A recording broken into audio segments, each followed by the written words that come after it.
Procrastination, one of the biggest obstacles to progress, even the most important one. It is a reason that prevents you from continuing on the path you need to take to reach your goal. I actually want to do something, but not right now. What does this mean? Let's focus on this sentence. I really want what I will gain from this job. I really want that dopamine, but I don't have the desire to do what is necessary to achieve this reward. Aren't we saying this? Yes, I want that outcome, but I don't want to put in enough effort to pay the price required to achieve it. If you are in this situation, don't attribute it to a flaw in your personality and don't accept the situation. Don't say you can't manage your time because procrastination is not a time management problem. It is a problem of managing emotions. Do you procrastinate too much? Manage your emotions, not your time. Something important emerges in the process of managing emotions: identifying emotions. Properly identifying your emotions will help you manage them. When it comes to procrastination, it is very important to analyze how much each emotion affects your attitude towards the task. Once you name what you feel, you can address that emotion directly. Psychologist Fuchsia Sirois discovered that procrastination was not about avoiding work, it was more about avoiding negative emotions. We procrastinate when a task evokes emotions such as anxiety, confusion, or boredom. And although it may make us feel better today, we will feel worse tomorrow and fall behind in our schedule. Procrastination is not a disease that can be permanently cured, it is a challenge that we all need to manage. There will always be unwanted tasks that evoke unwanted emotions. Avoiding these emotions is a habit that we can work on. Sometimes the emotions we feel about a task can be guided by a previous experience. It may be possible to improve this emotionally driven process by applying self-compassion. Procrastination is delaying a task despite knowing that there will be consequences. Often, we wait for the perfect time to start. However, our brain, which does not want to leave its comfort zone, deceives us with various excuses. Usually, before starting a task, many unrelated things come to mind.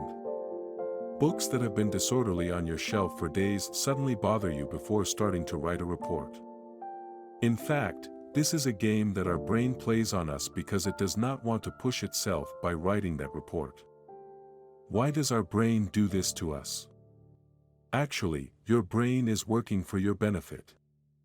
If a task looks laborious to your brain, according to the law of least effort, it encourages you to do that task in a shorter way. Sometimes this works for us, and we call it practical intelligence. However, things do not always go that way. Sometimes, no matter how difficult the task is, we need to start doing it even if the progress is slow and challenging, even if we take small steps. This is actually a more perfectionist approach. However, humans do not make decisions solely based on the thoughts produced by the brain.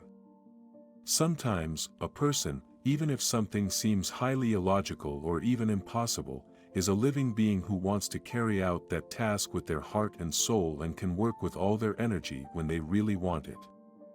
Thomas Edison, who invented the light bulb by working tirelessly and making thousands of attempts without giving up, even though it was uncertain whether he would succeed, if he had not continued his work with hope, we would still be lighting candles at night until someone else did this job. However, thanks to people like Edison, who passionately devote themselves to a job without thinking about the outcome, and make thousands of attempts, humanity is making leaps. So, actually, perfectionism is the main emotional problem. And of course, with perfectionism comes high and unrealistic expectations for performance. Perfectionism can negatively affect us both in terms of the results we get in performance and the time spent performing the task. The average time to complete each task can be estimated. Aiming to finish the entire job in much less time than necessary makes it difficult for us to start and creates anxiety during the work. Another emotional factor is the fear of failure. Why do we really fear failure? Yes, feeling inadequate is bad. Not being able to do something you want can make you feel like a prisoner. And of course, our brain doesn't want to feel that way. It doesn't want us to feel the shame of failing. However, humans have learned almost everything they know by feeling this way, by experiencing learned behaviors or reflexes. When we think back to those memories that leave sweet smiles on our faces, they actually made us feel bad at the time. But we continued to learn. Think about a baby's first steps. Slowly, maybe with fear, but with hope. So are we only afraid of feeling inadequate? What about feeling inadequate by the people around us? Ridicule or social pressure. Even though we try not to care, this can also have a negative effect. To protect myself from such situations, I try not to tell anyone about the things I start as much as possible. For example, let's say I have a great idea. No matter how foolish it may seem, if it's not a job that has to be done by hiding it from people, if you can do it without anyone seeing it, do it without telling anyone. It's that simple. If things go well, you can start listening to critiques from those close to you and those you really think love you. Or in another situation, let's say you failed. Nobody knows, forget it. It was an experience for you.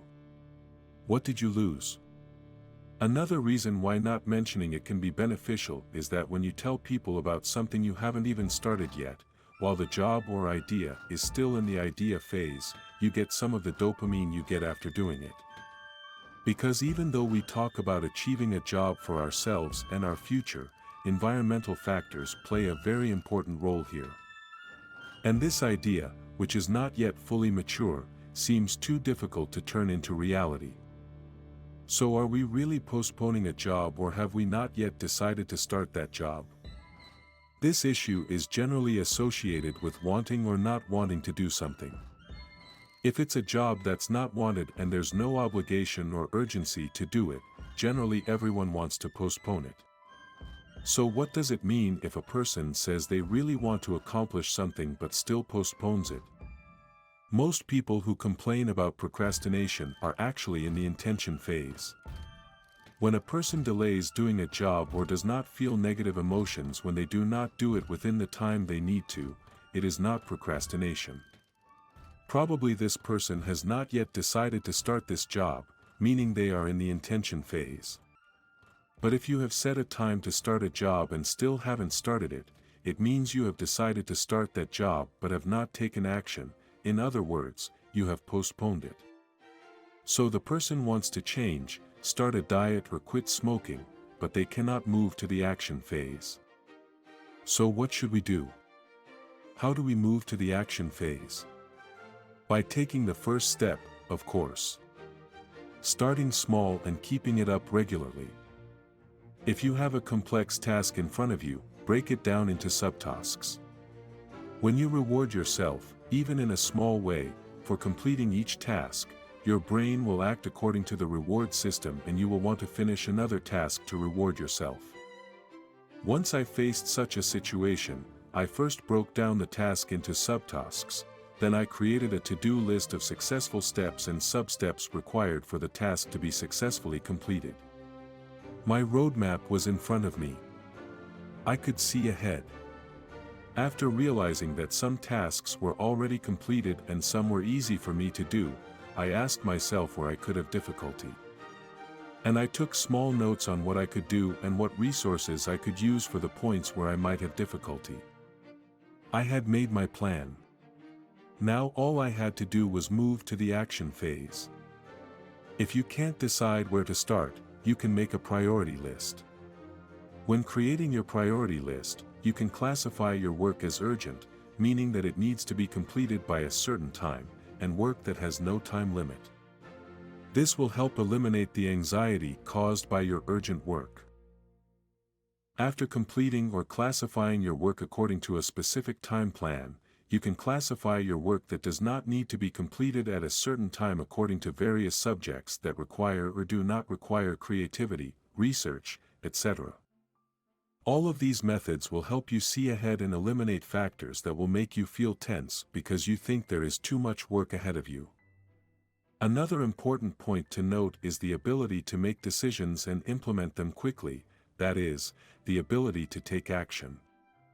Let's say you've created your plan using the things I mentioned.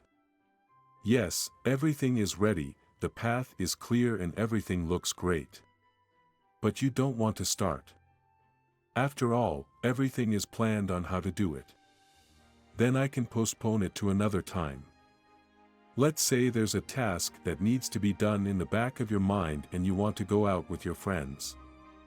You probably won't have a good time because the task on your mind will bother you because you haven't finished it. What you need to do is just do it. You need to do this for yourself first and foremost. Because the task will continue to exist, it will come back to haunt you in the form of stress, anxiety, and guilt. This will decrease your self-respect. You need to decide to start as soon as possible. You need to be able to say, I will start this task at this time on this day. Don't wait for the perfect time to start. Make a decision, plan, and stick to your plan. As I mentioned before, these are games your brain plays with you. Remember, the worst decision is better than indecision. There is no perfect time to start, but if we start, take the first step, we will have done the best thing for ourselves. You were with Pebble.